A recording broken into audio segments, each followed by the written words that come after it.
नमस्कार दोस्तों, आप देख रहे हैं क्राइम तक। हमारे साथ महिमा आई हैं, श्रुति हैं, परिवेश पांडे हैं। आज बात करते हैं गंभीर मुद्दे की। दरअसल सफदरजंग हॉस्पिटल की सुबह एक तस्वीर सामने आई। एक ट्विटर अकाउंट हमने खंगाल रहे थे। एक ऐसी चीज़ हमें दिखाई दी जो निश्चित रूप से सबको पीड़ा उसने दी। एक महिला जिसको बच्चा होने वाला था, प्रसव पीड़ा में थी, उसने बच्चा जो हॉस्पिटल प्रेमाइसेस है उसके अंदर ही उस बच्चे का जन्म हो गया। और ऑब्वियसली जिस तरह से हम मूवीज़ में देखते हैं कि कुछ औरतें साइड में खड़ी हुई, उन्होंने कपड़ा ढका और उसके बाद जो है बच्चे का जन्म हुआ। और उसके बाद हमने देखा कि एक हॉस्पिटल के स्टाफ ही था, जो नर्स थी, जो बच्चे को लपेट के चादर में और फिर उसके बाद लेकर जा रही थी और ट्रीटमेंट हुआ। हालांकि इसमें दोनों सेफ हैं, लेकिन जिस तरह से ये लापरवाही, मैं लापरवाही नहीं कहूँगा, घोर लापरवाही सामने है अस्पताल की। अब देखना होगा कि क्या अस्पताल जवाब देता है। पुलिस का कहना है कि उनके पास कोई कंप्लेंट नहीं आई है, और ये तो नाटकबाजी मुझे लगती है पुलिस की ज़्यादा, क्योंकि कंप्लेंट क्या वेट करेंगे क्या? वो कंप्लेंट खुद ही जो है वो कॉग्निजेंस ले और ऐसे मामलों में सख्ती से कार्रवाई करे। परिवेश से बात करता हूँ। परिवेश, बहुत ही ज़्यादा घोर लापरवाही, और इसको कहेंगे, पुलिस का ये कहना है। मेरी बात हुई, मैंने फ़ोन किया, हालांकि उन्होंने उठाया नहीं, डीसीपी साउथ वेस्ट से। उन्होंने एक मैसेज कन्वे किया जिसमें उसने लिखा कि अभी पुलिस को इस बाबत कोई कंप्लेंट नहीं मिली है। तो आप क्या कंप्लेंट का वेट करेंगे? आपको दिख नहीं रहा क्या हो रहा है? और ये तो सुमोटो पहले लेना चाहिए था तुरंत, मतलब एट एक्शन। क्योंकि वो औरत जो जिनके साथ ये हुआ है वो खुद बोल रही थी कि मुझे रात से लेबर पेन था, डॉक्टर डिनाई कर रहा था कि नहीं पेन नहीं है। अब जो पेशेंट है, मेरे सर में दर्द है, मुझे पता होगा, आपको मेरी ट्रीटमेंट करनी चाहिए। तो तुरंत उस डॉक्टर पे एक्शन। और जो भी स्टाफ है वो टाइम पे जो प्रेजेंट थे, अगर इन्होंने कंप्लेंट की थी या पुलिस को कॉल किया था, तो वो जो रात में पुलिस वाला था उसे भी सस्पेंड तुरंत। तो इन्हें पहले तीनों को सस्पेंड करना चाहिए, क्योंकि ये छोटा कोई इशू नहीं है। एक औरत इतने बड़े हॉस्पिटल के बाहर उसकी प्रेगनेंसी के लिए बाहर लोगों को आना पड़ रहा है, कपड़ों से छुपाना पड़ रहा है। कितनी शर्म की बात है। मतलब हम दिल्ली जैसे मतलब नेशनल कैपिटल में, राजधानी में इस तरह की हालत होना, ये अपने आप में कई सवाल खड़े करती है कि राजधानी में अगर ये तस्वीर देखने को मिलेगी तो बिहार और यूपी का क्या हाल होगा? बिल्कुल मतलब सरकारी अस्पतालों के तो बहुत बुरे हाल है मुझे लगता है। और बच्चे को जन्म देना बहुत बड़ा टास्क होता है। इतना दर्द एक महिला को सहना भी बहुत बड़ी बात है। और ये एक ऐसा केस है जिसपे सबसे पहले हॉस्पिटल को इम्पोर्टेंस देनी चाहिए थी। उन्हें सबसे पहले एडमिट करना चाहिए था, कि उन्होंने कार्रवाई करी कि उनको एडमिट नहीं करा। तो मुझे लगता है ये बहुत बहुत गलत है। इसमें एक चीज़ जो मुझे देखने को मिलती है, जो अक्सर मैं देखता हूँ कि इसमें महिला को, जैसे मेरी वाइफ के साथ भी ये केस हुआ कि जब वो गई तो लेबर पेन नहीं हो रहा, तो वो वेट करते हैं। भाई आप वेट कर रहे हो, आप उनको एडमिट तो करोगे। आप एडमिट, क्या आपके पास बेड्स नहीं है? फिर वो कहते हैं हमारे पास बेड्स नहीं है, तमाम प्रॉब्लम है। तो ये भी तो जेन्युइन प्रॉब्लम उनकी तरफ से है। सरकार बजट नहीं देती है। बिल्कुल, लेबर पेन के लिए थोड़ा टाइम लगता है। धीमे धीमे उनको पेन स्टार्ट होता है, उसके बाद डिलीवरी हो सकती है। लेकिन उस टाइम तक के लिए एक फीमेल को एडमिट करा जाता है, प्रॉपर बेड दिया जाता है। लेकिन सरकारी अस्पतालों की तो हालत बहुत ही ज़्यादा खराब है। क्या है श्रुति सरकारी अस्पतालों के हालत? आपका तो पर्सनल एक्सपीरियंस भी रहा है। जी, सरकारी अस्पतालों की बात किया जाए तो ये राजधानी दिल्ली में ये हाल है, तो यूपी में और बदतर हाल है। मेरा पर्सनल एक्सपीरियंस ये है कि मेरे पापा का रोड एक्सीडेंट हुआ था। उसमें उन्हें तुरंत ही पहले तो पुलिस ले ही नहीं जाती, आधे घंटे तक मेरे पापा रोड पे पड़े थे। फिर उन्हें पुलिस जब ले गई तो उनकी हालत, वहाँ तक पापा में जान थी, वहाँ तक वो थे। फिर हमारे पहुंचने तक डॉक्टर्स ने बोला उन्हें बड़े हॉस्पिटल में रेफर करना पड़ेगा। तो उनको बड़े हॉस्पिटल में ले जाने तक ट्रैफिक और इन सब की वजह से लेट हो गया। तो जैसे उन्हें ले गए, उन्हें डेथ घोषित कर दिया गया था। तो जब हम पहुंचे तो उनको बोला गया कि अब पोस्टमार्टम होगा, उसके बाद ही लाश मिलेगा आपको। तो पोस्टमार्टम रूम का इतना बदतर हाल था, विंडोज टूटे थे, अंदर चूहे दौड़ रहे थे। एसी होनी चाहिए ताकि डेड बॉडी डैमेज ना हो, डिकम्पोज ना हो। पर वो डेड बॉडी भी सुबह तक जब हमें दिया गया तो पूरा डेड बॉडी डैमेज हो चुका था। इतना बदतर हाल था। कितने समय में जब उनको जो एडमिट किया था, जब वहाँ पोस्टमार्टम हाउस तक गए थे, क्या वक्त हो रहा होगा उस समय, और कब दिया था बॉडी, कितने घंटे तक रखा? हम गए थे रात को करीब 8-8 बजे तक बॉडी रखा गया था। ना एसी चालू था, ना कुछ मतलब सारे जितने डेड बॉडीज थे ऐसे पड़े हुए थे। मतलब कुछ कोई व्यवस्था नहीं था, बेड भी बहुत बेकार, कोई फैसिलिटीज़ नहीं थी। और सुबह उन्होंने बॉडी दिया था हमें लगभग दोपहर 3 या 4 बजे। तब तक बॉडी की हालत एकदम खराब हो गई थी। कि कौन से अस्पताल की आप बात करो, जरा बताओ इसका। ये जौनपुर के हॉस्पिटल का कोई सरकारी हॉस्पिटल था, इतना नाम नहीं याद आ रहा मुझे अभी। सरकारी हॉस्पिटल का बहुत ही मार्मिक स्टोरी है श्रुति ने जो बताई। और ऑब्वियसली ये जो सिचुएशन है ये अस्पतालों में हमें अक्सर देखने को मिलती है। कभी सुधरेंगे अस्पताल वाले, या कभी सुधरेगा ये सिस्टम, या यही इसी तरह बकवास करते रहेंगे हर बार? नहीं मैं बकवास इसलिए बोल रहा हूँ क्योंकि हम थक चुके हैं ये बोल बोल के कि अस्पताल नहीं सुधर रहे। आप गरीब आदमी की सोचिए, जो गरीब है क्या उसको मर जाना चाहिए? मर जाना चाहिए आपके हिसाब से? नहीं नहीं, अस्पताल तो अपना एक ही पक्ष रखता है कि हमारे पास जगह नहीं है, उस टाइम पे हमारे पास इतने डॉक्टर्स नहीं है। बट आप रिफर कीजिए ना, आप वैसा लाइन बनाइए कि कोई औरत अगर इमरजेंसी है, उसको ऐसा कुछ केस है, तो उसको कहीं और रिफर किया जाए। आपके पास एम्बुलेंस तो थी रात को, आप उसको कहीं और रेफर कर देते, कोई दूसरे गवर्नमेंट हॉस्पिटल में कर देते। कितना पास है दिल्ली, नोएडा, ये सब कितना दूर है? कोई ना कोई तो हॉस्पिटल होता है। हालत है जब दिल्ली की बात कर रहे हैं, अस्पताल वाले ही कहते हैं भैया एक डॉक्टर हूँ मैं भी बहुत डॉक्टर से बात करता हूँ, डॉक्टर्स कहते हैं भैया मैं भी इंसान हूँ, इतना प्रेशर किसी के ऊपर डालोगे ना तो कोई इस तरह का ट्रीटमेंट नहीं मिलता। क्या ये बात कुछ उनकी जेन्युइन लगती है आपको? मुझे लगता है बोलते हैं ना डॉक्टर भगवान का रूप होता है, लेकिन अगर भगवान ही हाथ धो लेंगे किसी चीज से तो मुझे नहीं लगता कुछ हो तो फिर सकता है। प्रेशर का क्या करे? इतना प्रेशर अगर उनके ऊपर होगा तो मुझे लगता है अस्पतालों को ज्यादा डॉक्टर अपॉइंट करने चाहिए। अगर एक करेगा? डॉक्टर के ऊपर कौन करेगा? बिल्कुल उनको अपॉइंट तो करने ही चाहिए, कौन और सरकार करेगा? को इस पे बहुत ध्यान देना चाहिए ताकि डॉक्टर्स की ज्यादा मतलब नंबर्स हो और सारे के सारे मरीजों को ढंग से ट्रीटमेंट मिल सके। मतलब श्रुति आप भी मानते हो कि डॉक्टर के ऊपर प्रेशर होता है, वो इसलिए इस तरह का बिहेव करते हैं, ओवरलोडेड होते हैं सरकारी अस्पतालों में? सरकारी अस्पतालों के डॉक्टर्स के ऊपर ज़रूर प्रेशर होगा, क्योंकि उनके पास लिमिटेड बजट होते हैं, लिमिटेड बेड्स होते हैं, और सरकारी हॉस्पिटल फ्री में इलाज होने के कारण नंबर ऑफ पीपल्स आते हैं उनके पास। तो ये सरकार को आश्वासन देना चाहिए ताकि उनके पास नंबर ऑफ बेड्स हो, इतनी फैसिलिटीज़ हो ताकि डॉक्टर्स उनको अपना एडवांटेज दे सके। ये सरकारों को पॉपुलेशन इस वजह एक रीज़न है, वो कहते हैं इतनी पॉपुलेशन है भाई मैं अपनी मदर का इलाज कराने जाता हूँ एम्स में, वहाँ अगर आपको टाइम दिया गया है कि भाई ओपीडी अगर हफ्ते में एक दिन होगी तो आप यकीन मानेंगे आपकी जितनी मर्जी सोर्स है, आपका नंबर कम से कम 1 घंटे से पहले नहीं आएगा, क्योंकि वहाँ इतने पेशेंट आए होते हैं और ऑब्वियसली कई पेशेंट रात के 3 बजे से लगे हैं, 4 बजे से लगे कि भैया हमारा नंबर पहले आ जाए। ये हाल है दिल्ली के एम्स जैसे सरकारी अस्पतालों का, और सरकारी अस्पतालों का क्या बात करेंगे? हमारा पॉपुलेशन दिन पर दिन बढ़ता जा रहा है, तो गवर्नमेंट को उस हिसाब से इंफ्रास्ट्रक्चर भी बढ़ाना पड़ा है। कोविड में जो हालत हुई थी, इतने लोग सड़क पे थे। की बातें नहीं पता जो आप बोल रहे हो? गवर्नमेंट को पता है, सोई है, क्योंकि कुछ लोग जाग रहे हैं, कुछ लोग बता रहे हैं ना। हम वोट करने से पहले पूछते हैं कि आपने कितना हॉस्पिटल्स बनाए हमारे एरिया में। कोई एमपी आता है तो आपने पूछा कभी कितने हॉस्पिटल्स, कितने स्कूल्स क्या बने हमारे में? बताएंगे तो बता देंगे आपको। हाँ, कितने बने हमें? एक आम आदमी की कोई पावर नहीं है, मतलब वो कुछ नहीं कर सकता है। आज वो आम आदमी की पावर थी, जो औरतें वीडियो बना रही थी, पढ़ी लिखी औरतें जो बोल रही थी वीडियो में, जिन्हें हम देख रहे, जिन्हें सुन रहे, उन्होंने उस वीडियो को वायरल किया, तभी इतना आगे तक ये बात पहुंची है। और इसमें तो साथी मालीवाल ने हमारी खबर लिखने के बाद तुरंत इस पे एक्शन भी लिया। उन्होंने सू मोटो लेके एक कंप्लेंट भी फाइल किया और नोटिस भी जारी किया हॉस्पिटल को। और ऐसा चलेगा, और अगर लोग जागरूक होंगे, मेरे सामने अगर मैं जा रहा हूँ गवर्नमेंट हॉस्पिटल में, देख रहा हूँ कि किसी के साथ गलत हो रहा है, तो I should take a stand. मैं उस टाइम पे आवाज नहीं उठाऊंगा तो कोई नहीं कुछ क्या लगता है स्टैंड लोग लेते हैं? आप लेते हो? आप तो बहुत निकलते हो कि मैं निकलता हूँ सरकारी अस्पताल से, इंसान थक चुका है, जाकर किसकी कंप्लेंट करेगा, किससे करेगा, कौन सुनेगा? बिल्कुल, कंप्लेन तो कोई कितनी कर लेगा। मैं भी कई बार सरकारी हॉस्पिटल गई हूँ, पर्ची कटती है, लाइन में घंटों बैठे रहो, कोई ढंग की सीट नहीं होती, लोग लेटे होते हैं ज़मीन पर, उनकी बालकनी में लोग लेटे होते हैं, वहीं उनको ड्रिप चढ़ रही होती है। इतने बुरे हाल, आप किसको जाके बोलोगे? आप किसी कर्मचारी को बोलोगे, वो सीधा कहेगा कि भैया हमारे बड़े अफसर से जाके बात कर लो, डॉक्टर जी से बात कर लो। डॉक्टर तो 5 मिनट में एक मरीज को देखकर तुरंत हटा देते हैं, ना वो ढंग से उनकी बात सुनते हैं ना कुछ। तो मुझे नहीं लगता कंप्लेन करने का एक आदमी को जाकर कोई फायदा होता है। मैंने तो कभी ये नहीं देखा। लगता है श्रुति कोई फायदा होता है? कोई डॉक्टरों के पास आप भी कई बार अस्पतालों में गई होंगी, कोई है फायदा इसका, या सिर्फ ये एक फॉर्मेलिटी चली आ रही है जो चलती रहेगी, जो रुकेगी नहीं कभी? देखिए, कंप्लेंट्स तो बहुत होते हैं, क्या पुलिस इस पे एक्शन लेता है? घूस खा के कई जगह ऐसे है कि पुलिस बैठ जाते हैं, उनको डॉक्टर्स घूस देते हैं या कहीं से भी घूस मिल जाता है, वो बैठ जाते हैं। कंप्लेंट्स लोग बहुत करते होंगे, और कंप्लेंट्स वो करते हैं जिनको नॉलेज हो कि कंप्लेंट कहाँ किया जाए, किसे किया जाए। गरीब आदमी हॉस्पिटल जाता है, उसे दुनिया भर की देखने मिलती है कि परेशानी देखने मिलती है, कोई उसे वहाँ लाइन में घंटों खड़े रहना पड़ता है। और यहीं कहीं बड़ा मतलब कोई पैसे वाला इंसान आ गया, उसे बिना लाइन में कटे टिकट पर्ची मिल जाती है, हॉस्पिटल चला जाता है, तो उसका इलाज बड़े प्राइवेट हॉस्पिटल्स की तरह उसे इलाज मिलता है।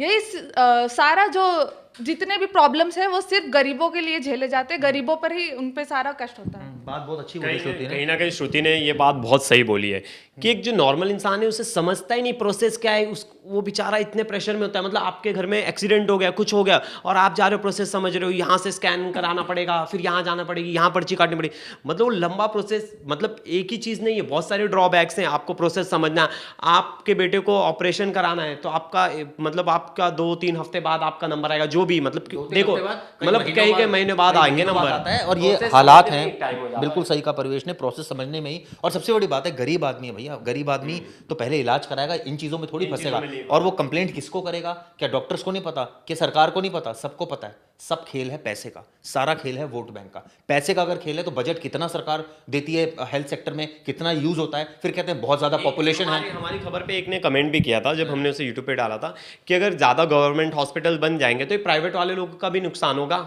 ज़्यादा इंफ्रास्ट्रक्चर अच्छा होगा, स्ट्रांग होगा, तो ऐसा नहीं गवर्नमेंट नहीं बना सकती, गवर्नमेंट हॉस्पिटल्स बना सकती, बहुत सारे बना सकते हैं, बट उसका इंफ्रास्ट्रक्चर जो है फिर प्राइवेट हॉस्पिटल्स के लिए हानिकारक हो जाएगा, वो पैसे नहीं कमा पाएंगे। तो हर कोई आप जाने उनकी टेंशन देख रहे हैं या आदमियों को ये बचाना आपको ये जरूरी है? ये बात वो व्यूअर की मुझे बात कहीं ना कहीं सही लगी कि हाँ इनका भी बिजनेस है, हॉस्पिटल्स पैसा कमा रहा है तो सरकार भी पैसा कमा रही है, कहीं ना कहीं हॉस्पिटल्स इन्हीं लोगों से जुड़े हुए लोगों का है, बड़े लोगों का है मोस्टली। हेल्थ मिनिस्टर आए, इतने सबको पता है सारी बातें जो हो रही हैं, और ऑब्वियसली इसके बारे में बहुत सुधार भी हुआ, मैं ये नहीं कहूँगा सुधार नहीं हुआ, नंबर ऑफ हॉस्पिटल्स बढ़े, नंबर ऑफ बेड्स बढ़े, लेकिन अभी भी स्थिति वही है कि आप अगर सरकारी अस्पताल में, व्यूअर्स आप बताइए, आप अगर सरकारी अस्पताल में चले जाएं, क्या बिना सोर्स के, क्या बिना पैरवी के आपका काम हो सकता है? अगर हो जाए, आप यकीन मानिए मैं आपको मान जाऊंगा, क्योंकि ऐसा संभव ही नहीं है। मेरे जैसा आदमी दिल्ली के तमाम सरकारी अस्पतालों में घुमा है, बाहर घुमा है, कहीं कोई सुनवाई नहीं है, एक बारी में एडमिशन नहीं होता है। क्या ये बात सच है? बिल्कुल, घंटों लाइन में लगो, सबसे पहले तो डॉक्टर का इंतजार करो, क्योंकि जितने भी सरकारी डॉक्टर होते हैं उनके अपने पर्सनल क्लिनिक भी होते हैं। वो वहाँ पर बैठकर आराम से अपनी जो उनकी इनकम है कमा कर आते हैं, फिर वो वहाँ बैठते हैं और उनके लिए पहले इंतजार करो, फिर 5 मिनट वेट करके फिर वो बोलेंगे कि जाओ उधर जाकर टेस्ट कराओ, ये कराओ, घूमते रहो पूरे दिन सरकारी अस्पताल में, आप घूमते रहो, शाम को आपको आखिरकार कुछ नहीं मिलता। ये जो सरकारी अस्पतालों का ड्रामा है कि घूमते रहो, बिल्कुल सही कह रही है कि वहाँ चले जाओ, टेस्ट होगा, पता लगा वहाँ आप टेस्ट में 2-2 घंटे लगे, कल होगा जी, तो टेस्ट रह गया। तो ये जो सिस्टम है, क्या वाकई आपको लगता है कभी सुधरेगा या कभी होप लग रही है? कई बार ऐसा देखा जाता है कि जो सरकारी हॉस्पिटल्स में डॉक्टर बैठते हैं वो एक दो बार देखेंगे और जैसे देखेंगे कि पैसे वाला इंसान है या थोड़ा सा वो पैसा दे सकता है, वो तुरंत अपना प्राइवेट हॉस्पिटल रेफर करते हैं कि आप यहाँ कष्ट न सहिए, आप डायरेक्ट हमारे प्राइवेट हॉस्पिटल में आकर इलाज करा लीजिए। कई बार ऐसा होता है कि वो डॉक्टर्स खुद चाहते हैं कि नंबर ऑफ पेशेंट वो यहीं से ले जाए, ताकि इसीलिए वो कई बार इलाज करने में लापरवाही करते हैं, या उन्हें लगता है कि जब इसके बदले मुझे और ज़्यादा पैसा मिल सकता है तो क्यों ना मैं उसे और अपने सैलरी नहीं मिल रही, डॉक्टर को सैलरी नहीं मिल रही सरकारी, डॉक्टर को सैलरी और मिल पैसा रही है चाहिए। और पैसा चाहिए उन्हें और घूस कमाना है। ओके। तो इस चक्कर में कई बार उन्होंने इलाज करने में वो देरी कर। चिराग जी मुझे एक और चीज़ ऐड करनी है। देखिए सिर्फ हम ना पूरा ठीक रहा डॉक्टर उस पर नहीं फोड़ सकते, क्योंकि बहुत ऐसे डॉक्टर्स हम हैं। ठीक रहा डॉक्टर्स पर भी फोड़ सकते हैं, हम सरकार पर भी फोड़ सकते हैं, तो किस पर? आम पूरा आदमी पर फोड़ पूरा दें? पूरा कि हम सिस्टम पैदा हुए हमने गुनाह कर दिया। देखिए पूरा सिस्टम इसमें इन्वॉल्व है। एक पर्टिकुलर आदमी, वो डॉक्टर तो बोलेगा मैं 100 पेशेंट एडमिट कर लूँ, मुझे 100 बेड्स ला के दो, मुझे इतना इंफ्रास्ट्रक्चर ला के दो, मुझे इतना, मैं एक बार में अगर मुझे अच्छे से पेशेंट देखना है तो मैं 10 पेशेंट को ही देखूंगा। डॉक्टर के जो वो बढ़ाई जाए, वहाँ क्वांटिटी बढ़ाई जाए।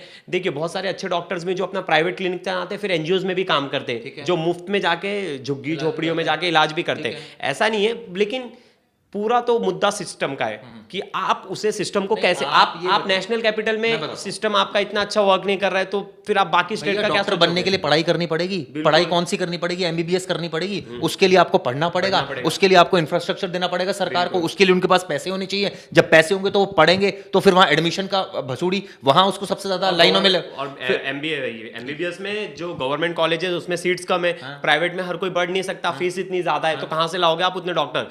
फिर कुछ बच्चे जाते भी रशिया यूक्रेन सस्ती पढ़ाई करने, वहां तो वॉर हो जाता है, फिर वहां फंस जाते हैं, मतलब बहुत सारे इश्यूज है। और वहां आके इंडिया का एग्जाम क्लियर करना इट नॉट मच इजी भाई, फिर उन्हें प्रिपेयर करना है, फिर उन्हें वापस से सेम चीजें पढ़नी है। तो ये जो सिस्टम है जितना घुमा, कि वहां का जब मेडिकल सिस्टम इतना इजी कर दिया गया है कि बच्चे वहां जा रहे हैं पढ़ने के लिए कि मैं इतने सस्ते पैसे में इतने ठीक ठाक पढ़ लूंगा। आपकी हेल्थ इंश्योरेंस है? नहीं, ये तो बहुत मतलब हेल्थ इंश्योरेंस तो आज की डेट में कहते हैं कि भैया कुछ भी हो जाए हेल्थ इंश्योरेंस इसलिए ज़रूरी है क्योंकि अगर ये नहीं होगी ना तो आप भैया आपको पैसे भरने पड़ जाएंगे। जी बिल्कुल। मुझे याद है कि 2-3 साल पहले मुझे एक फ़ोन आया था इंश्योरेंस के रिगार्डिंग, तो मैंने पर्सनली बात करी थी, उस टाइम वर्किंग थी, मैंने एक इंश्योरेंस भी करवाया, बट बाद में मुझे पता चला कि वो कोई फ्रॉड कंपनी थी और वो ऑलमोस्ट मेरा कैंसिल हो गया, पैसे भी डूब चुके थे उसके रिगार्डिंग मेरे। तो आपने नहीं करा। आपका है श्रुति इंश्योरेंस? आपके मेडिकल इंश्योरेंस। देखिए व्यूअर्स, मैं आप लोगों से एक चीज़ सबसे पहले दरख्वास्त करना चाहूँगा, जिसका मेडिकल इंश्योरेंस नहीं है वो मेडिकल इंश्योरेंस पहले कराएं, किसी भी कंपनी से कराएं। उसकी वजह ये होगी क्योंकि अगर मेडिकल इंश्योरेंस होगा तो आपको जब भी कोई इस तरह की एक्सीडेंट होगा, कोई कुछ भी होगा, तो कम से कम आपके पैसे जो हैं वो आपको बच सकते हैं। ये एक अलग हर्डल्स हैं कि उसमें टाइम लगता है अप्रूवल होने में, that is a different thing. But अब आपने बात की थी जो डॉक्टर्स की पढ़ाई की, जैसे हम बात कर रहे थे एमबीबीएस करनी पड़ेगी, तो क्या मैं आप लोगों से पूछना चाहता हूँ, अगर डॉक्टर बनना है तो पढ़ना तो पड़ेगा, और पढ़ना पड़ेगा तो उसके लिए पैसे चाहिए। पैसे अगर नहीं है तो फिर पढ़ाई कैसे संभव हो पाएगी? मतलब सीरियसली ये बहुत बड़ा एग्जाम्पल है कि मेरा खुद का छोटा भाई डॉक्टर बनना चाहता था, लेकिन मिडिल क्लास फैमिली से हम लोग, और इतने एक्सपेंस पापा बियर कर भी नहीं सकते हैं कि लाखों करोड़ों का एडमिशन कराए, पढ़ाई करे इतने साल, तो उसको अपना ये ड्रीम भी स्किप करना पड़ा। तो मुझे लगता है ऐसे कई सारे ऐसे बच्चे होंगे जो सच में डॉक्टर बनना चाहते हैं और वो अपना ये सपना पूरा नहीं कर सकते। सरकार ये डॉक्टर नहीं बनाती क्या? क्या सरकारी कॉलेजेस भी तो हैं, वहाँ तो फीस नहीं लगती, वहाँ तो आपको टैलेंट होना चाहिए। सरकारी कॉलेजेस है लेकिन उसके लिए आपको रिटर्न एग्जाम क्वालिफाई करना पड़ता है, नीट क्वालिफाई करना पड़ता है। जो बच्चे पढ़ते हैं वो नीट क्वालिफाई भी करते हैं, पर इसमें एक और चीज़ है, आप सीट्स देखिए ना, कितने बच्चे कितना एग्जाम दे रहे, सीट्स कितनी है गवर्नमेंट कॉलेज में, कितने गवर्नमेंट कॉलेज हैं। अगर आप 200 सीट्स 150 सीट्स रख दोगे और बच्चे इतने सारे हैं, वो इतने एग्जाम देंगे, कहाँ जाएंगे? फिर उनके पास बचता है प्राइवेट कॉलेजेस की आप जाके फीस देख लीजिए, फिर उनके क्लासेस की फीस देख लीजिए।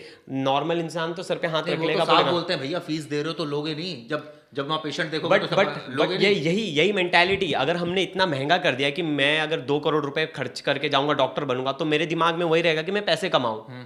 अगर पढ़ाई ये सस्ती होती, एकदम मतलब लो लेवल पे होता, तो फिर मैं सोचता नहीं इतना जाके कि मैंने इतना पैसा इन्वेस्ट किया है तो मैं अपना इन्वेस्टमेंट वसूलने जाऊं। हाँ, ये मैं सोच के नहीं जाता उसमें। आपने मीडिया, आप जर्नलिस्ट बनने से पहले आपकी कॉलेज, आपने डिग्री की होगी, कितना गया होगा आपका पैसा? हाँ, बहुत लिमिटेड। जो हमारे गवर्नमेंट कॉलेजेस होते हैं उससे थोड़ी ज़्यादा होती है प्राइवेट स्कूल के कॉलेजेस की फीस। तो हम ऐसा नहीं सोचते ना कि हमने बहुत पैसा भर दिया। हमने एक नॉर्मल पढ़ाई करके आई है, हमने कुछ वो नहीं किया है कि हमारे अंदर ऐसा हो यार मेरे पापा ने तो मेरे पीछे 1 करोड़ रुपए इन्वेस्टमेंट कर दिया है, कैसे लोन लेके कुछ प्रॉपर्टी बेच के, अब हमें वो पैसा भी रिकवर करना है। तो मतलब कुल मिलाकर कहानी ये है कि पैसा नहीं है, फिर आपको कोर्स में एडमिशन दिला दिया गया है, फिर आपके ऊपर आप किसी तरह क्वालिफाई कर गए, पास कर रहे हैं, डिग्री ले ली, और उसके बाद आपको ये प्रेशर है कि भैया मेरा पैसा लगा है, मुझे पैसा रिटर्न करना है, अब मैं लूटूंगा पेशेंट को। यही है मेंटालिटी? जी ऐसा नहीं है, सबकी मेंटालिटी ऐसी नहीं होती है, पर कई लोग ऐसे हैं कि जो पढ़ने के लिए उन्हें कई जगह से लोन भी मिलता है, स्कॉलरशिप्स भी मिलती है, और अगर गरीब इंसान है तो वो इतना कुछ बेच खोज के, दुनिया भर का प्रेशर, अपनी खेती बाड़ी बेच करके इस एग्रेशन में आता है कि इतना पैसा मैंने लगाया है तो उस हिसाब से मैं अब पैसा वसूलूंगा लोगों से। तो कई जगह ऐसे भी होती है कि जब लोग एग्रेशन में आके, गुस्से में आके एकदम कहते हैं कि जब मैं पढ़ रहा था तब लोगों ने मुझसे बहुत लूटा, अब मेरा टाइम है कि मैं लोगों से लूटूंगा। ये बताइए, ठीक है आप लूटिए, पेशेंट को देखिए, आपके ऊपर प्रेशर भी है, अब आप सरकारी में जा रहे हैं तो आपको ऑब्वियसली ज़्यादा पेशेंट देखने पड़ेंगे, फिर ओपीडी का एक ही दिन है, फिर डॉक्टर क्या कहते हैं, अगर आप सोर्स मिलेंगे नहीं जी आप उसी दिन आइए, क्योंकि उनका वो डे है, उसके अलावा वो और उनका टाइम है, अगर 2 बजे तक वो बैठेंगे तो वो 3 बजे तक नहीं बैठेंगे, आप चाहे जो मर्जी हो निकल जाएंगे। कहने का मतलब ये है भैया पैसा भी मिल रहा है आपको, रुतबा भी है, आपके पर्सनल क्लिनिक भी चल रहे हैं, अब तो पेशेंट को देख लीजिए कि यार देख देख के बोर हो गए, सेम बीमारियां बता के भैया मैं बोर हो गया, मैं तुम्हें नहीं देख सकता। मुझे पेशेंट की तो बीमारी नहीं है, उसके लिए तो नहीं आया वो। मुझे तो बिल्कुल लगता है कि अपना डॉक्टर बोर हो गया, वो टाइम चला गया जब डॉक्टर ना खुद को पेशेंट की जगह रखकर देखते थे कि इसको दर्द है तो कैसे पेन हो रहा होगा। मैं तो बल्कि ये सोच रही हूँ कि उस औरत को कितना दर्द हो रहा होगा उस टाइम पर जब वो ऐसी कंडीशन में थी कि उसको वहीं पर डिलीवरी करनी पड़ी। आई मीन कि वहाँ पर अस्पताल वालों ने चीखें सुनी होंगी, उसकी दर्द की आवाज़ सुनी होगी, लेकिन किसी ने भी इतनी इंपॉर्टेंस नहीं दी कि चलो डिलीवरी होने ही वाली है, हम उसको एडमिट कर लें, कोई एक रूम खाली करा ले।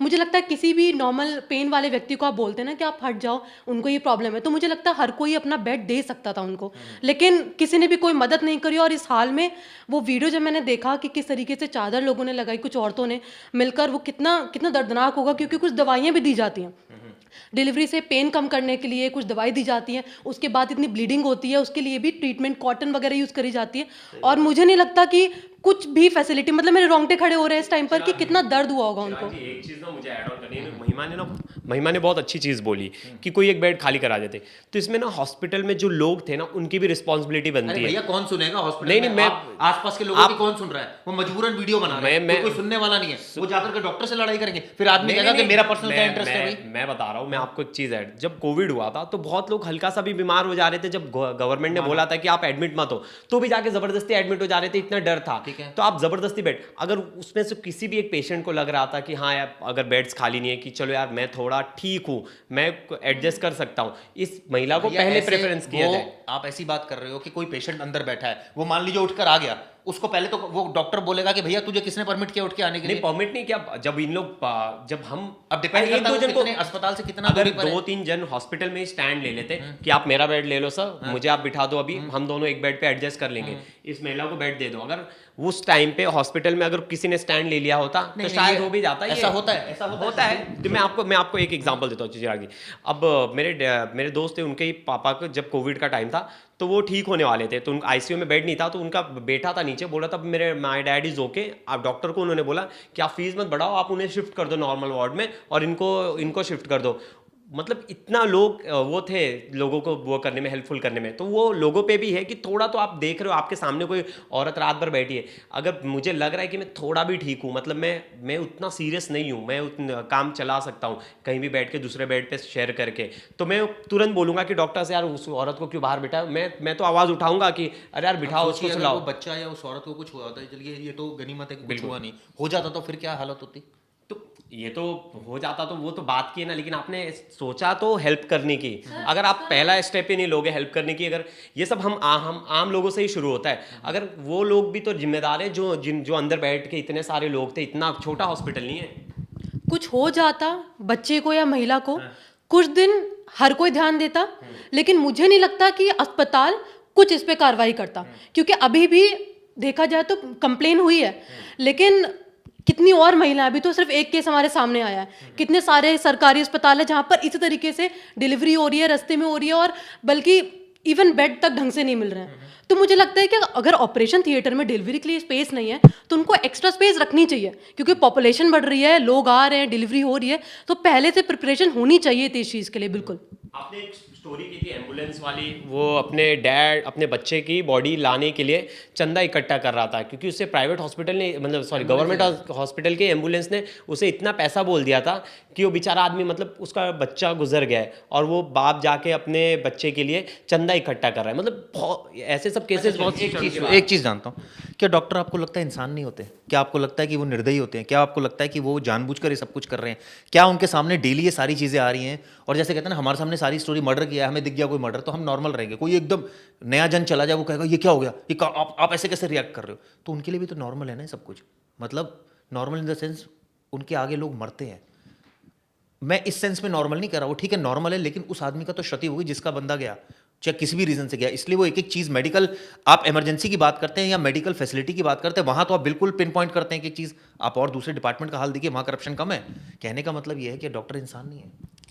जी डॉक्टर बिल्कुल इंसान है, वो अपनी तरह से पूरा 100% देने की कोशिश ज़रूर करते हैं। वो भी चाहते हैं कि इस आदमी को मेरे हाथ में अगर भगवान ने इतना पावर दिया है कि मैं उसे बचा सकूं, तो वो अपना पूरा 100% देते हैं कि उसे बचा सके।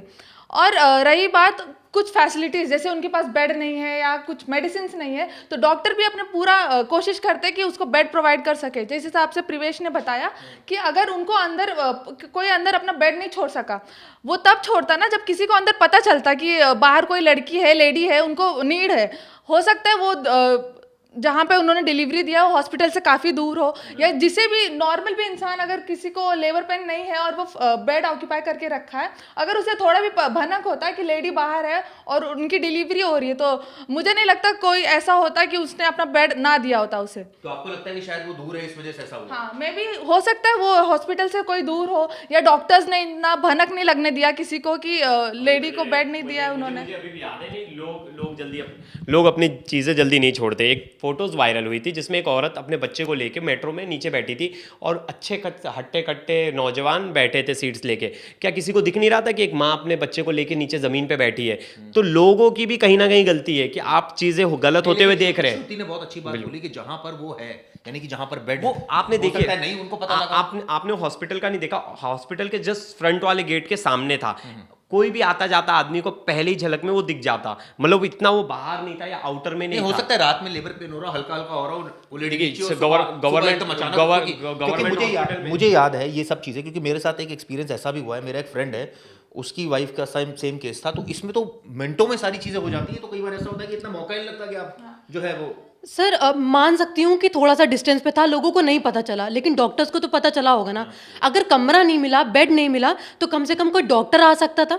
जब वो डिलीवरी कर रहे थे, जब डिलीवरी हुई है तब कोई डॉक्टर आ सकता था, ताकि वो मतलब बाद में देखा गया कि एक नर्स आई, कोई डॉक्टर प्रॉपर डॉक्टर नहीं था कि चलो बेड नहीं, लेकिन डॉक्टर्स तो वहाँ होने चाहिए थे ताकि वो किसी न किसी तरीके से उनका कुछ ना कुछ दर्द कम कर सके, कुछ दवाई दे सके। लेकिन मुझे नहीं लगता, वीडियो में देखकर तो मुझे कुछ नहीं दिखा कि किसी तरीके से मदद करी गई। डॉक्टर मदद नहीं करना चाहते। डॉक्टर मदद करना चाहते हैं, लेकिन मुझे लगता है कि इतने कम क्वांटिटी, इतने नंबर्स कम है डॉक्टर्स के कि उनके पास ऑलरेडी इतने पेशेंट होते हैं, वो सुनकर भी अनसुना कर सकते हैं ना? ज्यादातर। तो क्या कहते हैं फिर वो, क्या करेंगे अगर मान लीजिए कोई पेशेंट ठीक है यार, आपको जो हो रहा है ठीक है, वेट करो, वो भी क्या कर सकते हैं, क्योंकि उनको पता है कि ऑलरेडी 10-15 पेशेंट बैठे हुए हैं और मुझे देखना, फिर मुझे अपने क्लिनिक भी जाना है। डॉक्टर्स की एक और साइकोलॉजी, वो देखते हैं सबसे ज्यादा सीरियस पेशेंट कौन है हमारे पास, वो उसकी प्रायोरिटी के हिसाब से ट्रीट करते हैं। और मुझे पेशेंट अच्छा, इसकी ज्यादा दिक्कत है, इसका पैर मुझे ऑपरेशन करना है, पहले उसको ट्रीट करेंगे। आप रोते रहो, आपके पेट में दर्द है, आप रोते रहो, उनको कोई फर्क नहीं पड़ेगा।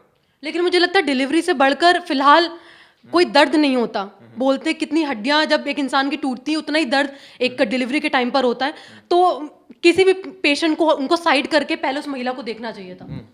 अगर उस माँ का दर्द कोई उस समय समझ गया होता तो वो उस माँ को उतना दर्द झेलना नहीं पड़ता।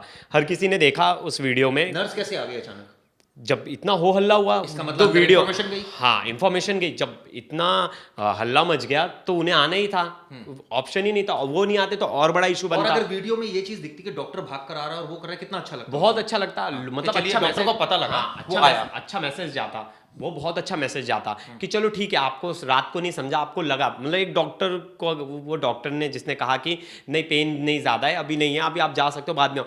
लेकिन अगर उस टाइम पे उसे नहीं लगा, लेकिन बाद में अगर लगा, तुरंत उसे शिफ्ट कराते, तुरंत शिफ्ट चेंज हो गई, नाइट शिफ्ट थी, डे में हाँ, अलग डे डॉक्टर वाला- आता है, डे ये भी तो वाला- दिक्कत है। अब वो डे वाला बोलेगा मुझे तो पता नहीं, मतलब सब अपना हाथ झाड़ेंगे बाद में केस में, मतलब इसमें कुछ होने वाला नहीं है। जितने भी नोटिस ये सब निकल जाए, इसमें कुछ होने वाला नहीं है, क्योंकि बाद में यही होगा कि कोई रिपोर्ट नहीं थी, कुछ नहीं थी। अभी हमें फर्स्ट रिपोर्ट में तो हमें यही लगा, हाँ महिला ने पहले बताया नहीं, तो बाद में घूम फिर के उसी की बता देंगे। हाँ, उसी की गलतियां बता देंगे।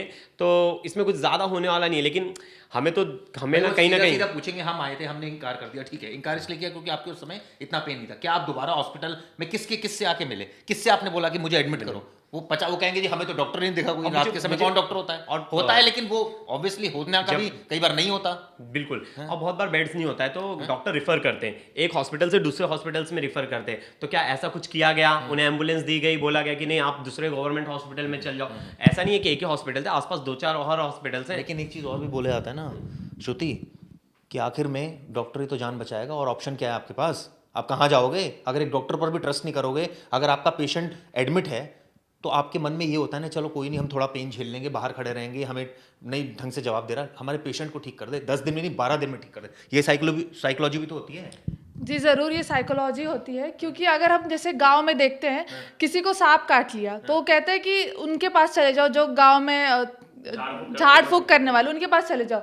लेकिन जो पढ़ा लिखा इंसान होता है वो प्रेफर करता है कि भले उस झाड़ फूक वाले ने कई जाने बचाई हो फूक मंत्र से, कुछ भी, लेकिन जो ट्रस्टवर्दी, जो पढ़े लिखे इंसान होता है, सबसे पहले डॉक्टर के पास ही भागता है कि डॉक्टर के पास जाके उनको इतना मतलब विश्वास हो जाता है कि डॉक्टर अपना 100% जरूर देंगे। अगर लोगों के मन से ये विश्वास ही हट जाए कि डॉक्टर भी इतने निर्दयी हो सकते हैं। लेकिन मैं आपको बताऊं, डॉक्टर भी तमाम वीडियो देखते होंगे ना, तो वो हंसते भी होंगे और वो कहते होंगे आप ऐसी बातें कर रही हैं, इतना प्रेशर हमारे ऊपर होता है, और आप कभी हमारी सीट पर आकर बैठिए, हमारे कॉलर में झांकिए, तब आपको पता लगेगा कि क्या असलियत क्या है। असलियत ये है दोस्तों कि सारी की सारी गलती हम सरकार के ऊपर डाल दें, हम सिस्टम के ऊपर डाल दें।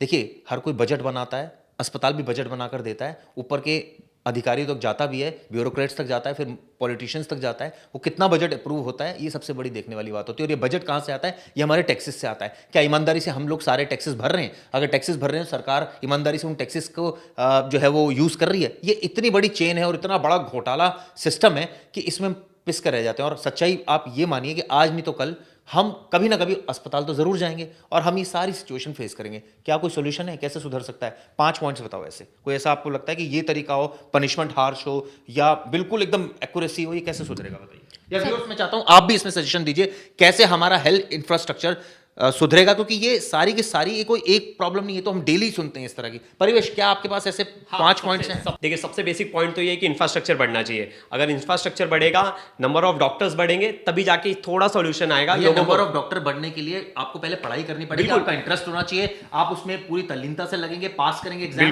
फिर डॉक्टर बनेंगे, और फिर ऑब्वियसली इतना पैसा खर्च करेंगे तो आप कमाने की सोचेंगे। जी, ये बात भी सही है। तो आप उसमें कंपल्शन कीजिए कि आपको 5-6 साल कंपलसरी आपको इसमें ड्यूटी करनी है। मतलब प्राइवेट, आपको हेल्थ इंफ्रास्ट्रक्चर में, गवर्नमेंट हॉस्पिटल्स में, जो भी प्राइवेट से पढ़ के आ रहा लोगों का इंटरेस्ट लूज हो जाएगा, वो कहेंगे नहीं, 2 लाख रुपए की सैलरी मिलेगी। नहीं, बढ़ाइए ना। मैं बोल रहा हूँ अच्छा वर्क कर रहे तो आप सैलरी बढ़ाइए। आप हमसे टैक्स ले रहे हैं ना। हम 2 चीज तो मांग रहे हैं, एक इंफ्रास्ट्रक्चर में हमारा हेल्थ इशू अच्छा रहे, रोड सर्विसेज और ये सब हमें खाली अच्छे मिल जाए। सबसे बेसिक तो है कि हमें हेल्थ वाला मिल जाए, क्योंकि जान से इंपॉर्टेंट कुछ भी नहीं है। हाँ, अगर हमारी जान है तो जहान है, तो पहले आप वो करिए, बढ़ाइए उनकी सैलरी। कोई बात नहीं है यार, इतना मेहनत कर रहे हैं, इतने दिन रात काम कर रहे हैं, डॉक्टर सोते नहीं। आप उनके आंख कभी देखोगे तो रात भर लाल लाल रहते हैं। हर 2 मिनट में गवर्नमेंट हॉस्पिटल में आप गेट पे खड़े हो जाइए, हर 2 मिनट में एक पेशेंट आता है वो, और हर पेशेंट सीरियस होता है। रात में तो आप चले जाओगे ना, तो रात वाले डॉक्टर की हालत पूछेगा। एक्सीडेंट्स, कुछ बड़े बड़े केसेस ही होते हैं, वो बेचारा इतना फ्रस्ट्रेट होता है वो सब चीजें देखे। हम तो बाहर बैठ के सब बोलना बड़ा आसान है। बढ़ा दीजिए, इंफ्रास्ट्रक्चर बढ़ाइए, सबसे बढ़ा दीजिए। हाँ, सैलरी बढ़ा दीजिए, काम करेंगे। अगर मुझे लगेगा अच्छा सैलरी दे रहा, मैं प्राइवेट क्लिनिक क्यों, मैं खुद गवर्नमेंट हॉस्पिटल में मैं डॉक्टर बनूंगा तो वहीं सर्विस दूंगा। आप सोचते हो कि अगर सैलरी बढ़ा दी जाए तो लोग जो डॉक्टर्स जो पढ़ाई कर रहे हैं वो प्राइवेट क्लिनिक्स की तरफ नहीं जाएंगे? आपका क्या ओपिनियन है, प्लीज जरूर बताइएगा हमें। ये बहुत अच्छा आपने सजेशन दिया है। और कोई सजेशन आपको लगता है कि ये परिवेश ने बहुत अच्छी बात बोली कि आप सैलरी बढ़ा दीजिए उनकी। क्या सैलरी बढ़ाने से वो गवर्नमेंट हॉस्पिटल में स्टे करेगा, टिकेगा, नंबर ऑफ डॉक्टर्स भी बढ़ेंगे, तो क्या वो जाएगा नहीं, उसका अट्रैक्शन नहीं होगी अपना क्लिनिक खोलने की? बहुत अच्छा पॉइंट है, मुझे बिल्कुल लगता है कि ऐसा होगा। लेकिन अगर कहीं ना कहीं हम देखें, सरकार कितनी कितनी चीज़ें बढ़ा पाएगी। अस्पताल ज़्यादा बनवा देगी, सैलरी बढ़ा देगी, बेड ज़्यादा बढ़ा देगी, कितने सारे इक्विपमेंट्स होते हैं जो मेडिकल ओपीडी वगैरह में चीज़ें चाहिए होती, वो कितने बढ़ा पाएगी। मुझे कहीं ना कहीं लगता है कि अस्पतालों पे स्ट्रिक्ट एक्शन लेना चाहिए ऐसे केस में जहाँ पर आखिरी में एक नर्स आई, मुझे लगता है कि शायद उनके दिल में कुछ लगा होगा कि ऐसी हालत में है, वो अपने मन से आ गई उनकी मदद करने। आपका कहना है कि काम उतना ही उन्हीं से लो, और अगर वो नहीं करे तो उनके ऊपर एक्शन लो? नहीं, बढ़ाना चाहिए, बिल्कुल बढ़ाना चाहिए। एक आपका पॉइंट मुझे समझ में आ रहा है कि एक्शन लो, ठीक है, अगर कोई गलती कर रहा है एक्शन लो। हाँ। लेकिन भैया एक्शन, अगर कोई आदमी, अगर मुझे आज ये कहा जाए कि मुझे 20 स्टोरी रोज बनानी है, ले लो एक्शन, कुछ ना कुछ तो गड़बड़ होगी किसी ना किसी स्टोरी में, क्योंकि इतना प्रेशर आपके ऊपर होगा, उतने टाइम में करना होगा, तो वो तो गड़बड़ होगी। तो इसलिए आप एक आदमी को उसके हिसाब से ही तो काम दोगे, इतना काम थोड़ी दे दोगे उसको कि वो जो है वो एकदम उसकी क्वालिटी खराब हो जाए काम की। बिल्कुल, नंबर ऑफ डॉक्टर्स तो बिल्कुल बढ़ने चाहिए, क्योंकि इंडिया में बहुत कम डॉक्टर्स हैं। आपका पॉइंट है कि एक्शन होना चाहिए, तुरंत एक्शन होना चाहिए जो गलती करे। आप बताओ श्रुति। मुझे लगता है कि गवर्नमेंट को उसकी फैसिलिटीज़ बढ़ा देनी चाहिए हॉस्पिटल्स में। और बेशक गवर्नमेंट अपनी फैसिलिटी का बजट भी देते हैं, बीच में जो करप्टेड मिनिस्टर्स होते हैं, वो करप्शन जो होता है वहीं पे सारा माजरा आके अटक जाता है। क्योंकि गवर्नमेंट भी हेल्थ पे बहुत अच्छा उनका बजट होता है, जिस हिसाब से उनके बजट के हिसाब से अगर चला जाए तो अच्छी खासी फैसिलिटीज़ भी गवर्नमेंट हॉस्पिटल्स में मिल सकती है। इंसान गवर्नमेंट हॉस्पिटल में क्यों जाता है? ताकि उधर सस्ते में और अच्छा, गरीब रहेगा वो अच्छा इलाज लेने के लिए गवर्नमेंट हॉस्पिटल भागता है। अगर उसे प्राइवेट जैसी फैसिलिटीज़ यहाँ मिल जाए, उतना बेड मिल जाए, वैसे डॉक्टर्स मिल जाए, तो वो गवर्नमेंट हॉस्पिटल में आना ही प्रीफर करेगा। बिल्कुल सही बात बोली, वहाँ अगर ऐसी फैसिलिटी मिल जाए तो क्यों नहीं आएगा। लेकिन सवाल उठता है ना कि ना तो मिलती ना वो आता, एट द एंड सारी चीज़ पता है किस पर आती है? आपकी गरीबी पर, कि आप कितने गरीब हैं, आप इतने गरीब क्यों हैं, आप टैलेंटेड क्यों नहीं हैं, आप अच्छी सैलरी क्यों नहीं है। आपकी अच्छी सैलरी होगी तो भैया प्राइवेट में जाओगे, वहां आपको अच्छे डॉक्टर मिल जाएंगे, और आप अच्छी सैलरी, आप अच्छी जगह जॉब कर रहे हो तो आपका इंश्योरेंस होगा। हमारी कंपनी ने हमारी इंश्योरेंस कराई, मतलब जो भी अच्छे प्राइवेट कंपनी उनकी इंश्योरेंस होती है, तो उन्हें तो कुछ टेंशन होता नहीं कि चलो अगर हॉस्पिटल चले जाएंगे तो बिल एट लास्ट कंपनी भरेगी जितना जो पैसा आने वाला है, तो उसका एक टेंशन फ्री होता है। लेकिन जो गरीब इंसान है वो तो एक दिन का रोटी के लिए पैसे कमाता है, जहाँ तो सरकार तो गरीबों के लिए है ना। वो सरकार तो हमेशा, प्रधानमंत्री मोदी तो कहते हैं ना कि मेरा सपना है कि हर एक गरीब का घर बने, हर एक गरीब को मेडिकल फैसिलिटी मिले। लेकिन उन गरीबों का असली में कहीं नहीं सुने जाती, ये बात तो सच है। आप कोई भी डिपार्टमेंट चले जाओ, आपको लग रहा है हम झूठ बोल रहे हैं, तो आप मेरे कहने से अगर दिल्ली में रहते तो एम्स चले जाइए, राम मनोहर लोहिया अस्पताल चले जाइए, जीटीबी अस्पताल चले जाइए, सब तमाम सरकारी अस्पताल है, जाकर असलियत आपको पता लग जाएगी। इसके अलावा अगर आपको प्राइवेट अस्पतालों की भी असलियत जाननी तो वहाँ भी जा सकते हैं, वहाँ पैसा देकर भी आप ठगे जाएंगे। क्या ये सच है? पैसा देकर भी ठगे जाते हैं वहाँ, क्योंकि मैंने कई जगह देखा प्राइवेट हॉस्पिटल में आप पैसा भी दे रहे हो और वहाँ वो फैसिलिटी ही नहीं है। एक इंसिडेंस हुआ था मेरी मौसी के साथ, उनकी डिलीवरी होने वाली थी, तो मैं उस टाइम पे नहीं थी, मेरी मम्मा बताती है मुझे इस बारे में कि उनको एक बहुत बड़ी पर्चा दिया गया जिसमें गवर्नमेंट हॉस्पिटल की तरफ से मेडिसिन थी, तो वो कुछ हज़ारों का था। तो मौसा तो परेशान थे, भाई मिडिल क्लास फैमिली इतना कैसे अफोर्ड करेगा। जब उन्होंने बोला उसी दुकान से लीजिएगा, वो हमारा मेडिकल स्टोर है, वहीं पर मिलेंगी। जब जाकर पता चला तो वो एबॉर्शन की मेडिसिन थी। सोचिए किसी की डिलीवरी होने वाली है और आप एबॉर्शन के मेडिसिन उनको लिख करके दे रहे हो ताकि वो जो मेडिकल स्टोर से कमीशन बनती है वो हॉस्पिटल की बनती रहे। मतलब आपका कहना है कि अस्पताल ये चाहता था या डॉक्टर से चाहते थे कि वो अबॉर्शन हो क्योंकि देखिए दवाइयाँ आती, अबॉर्शन तो नहीं क्योंकि डिलीवरी चल रही थी उस टाइम पर। हाँ, दवा अपने पास रख लेते, फिर वापस मेडिकल स्टोर में जाके उसकी बिक्री होती है आगे। और मुझे लगता है सर कि दिन के टाइम में डॉक्टर ज्यादा होते हैं। आप देखोगे 10 से 11 ये डॉक्टर, 12 से 3 ये डॉक्टर, लेकिन रात में कभी आप नहीं देखोगे। मैं आपको एक और बात बताऊं, रात में डॉक्टर आते हैं। अगर आप फोन करो प्राइवेट हॉस्पिटल में, रात में डॉक्टर भागे चले आते हैं। आप पैसा दे रहे हो तो आपके लिए सब मुमकिन है, आपके घर तक आ जाएगा डॉक्टर। अगर आपके पास पैसा है तो आपके घर तक आ जाएगा, आपके घर को हॉस्पिटल बना देंगे, बेड्स मिल जाएंगे, सब कुछ। डॉक्टर ऐसे होते हैं जैसे खासकर डिलीवरी वाले जो गायनोकोलॉजिस्ट होती है, तमाम होती है, मैंने देखा कि रात में आती तो नहीं है लेकिन ये फोन पर अवेलेबल होती है, फोन पर ट्रीटमेंट करती है, फोन पर तमाम चीजें। और जो थोड़े नर्स होते हैं जो ये कराते आते हैं उनको ना एक्सपीरियंस हो जाता है, वो समझ जाते हैं कि केस कितना क्रिटिकल है। वो बहुत दिन से, देखिए बहुत लोग जिनके पास पैसा है जो प्राइवेट हॉस्पिटल्स में जाते हैं उनके डॉक्टर फिक्स होते हैं कि मुझे इनके यहाँ ही जाना है, इनके यहाँ ही डिलीवरी होने वाली है, तो बहुत दिन से ऑब्जर्वेशन में होती है, तो वो जो नर्स होती है और खुद ही गाइड कर देती है उनको। बिल्कुल सही कहा दोस्तों, ये हमने वीडियो इसलिए बनाई आपको बताने के लिए किस तरह से एक लेडी की जो डिलीवरी हुई वो अस्पताल प्रीमाइसेस में, और उसको लेकर आप देखिए किस तरह से हमने जो डिस्कस किया, क्या हम जो हमने डिस्कस किया वो वैलिड लगता है आपको, या कोई पॉइंट्स आपको लगता है कि और ऐड ऑन करना चाहिए, जरूर कमेंट्स कीजिए। ये अस्पतालों पर सीरीज मुझे याद है मैंने पहले भी चलाई थी, जिसमें 5 से 6 एपिसोड बनाए थे, जिसमें अस्पतालों का काला सच बताया था। ये भी मामला ठीक वैसा ही जुड़ा हुआ है, क्योंकि जिस तरह से अगर दिल्ली जैसी यानी राजधानी में अगर ये हरकत हो जाए तो सोचने को हम मजबूर हो जाएंगे कि आखिर क्या वाकई जो सरकार दावे करती है, स्वास्थ्य मंत्री से लेकर ब्यूरोक्रेट से लेकर तमाम, ये दावे में कितना दम है, पहली बात। दूसरी बात, क्या गरीबी सबसे बड़ा अभिशाप है? क्या लोग मेडिकल कोर्सेज नहीं करना चाहते क्योंकि पैसा लगता है, और अगर पैसा उनको लगाएं तो क्या वो कमाने के लिए आते हैं? यानी डॉक्टर भगवान ना होकर डॉक्टर कमाई का एक वो होता है। कई मूवीज भी इस पर आई है, और ये इंफ्रास्ट्रक्चर लगातार हम डिस्कस करते रहेंगे, चेंज करेंगे, कोशिश करेंगे, हम बोलेंगे जरूर, अपनी आवाज़ जरूर उठाएंगे। बाकी चेंज होना हो ये हमें नहीं पता। धन्यवाद दोस्तों।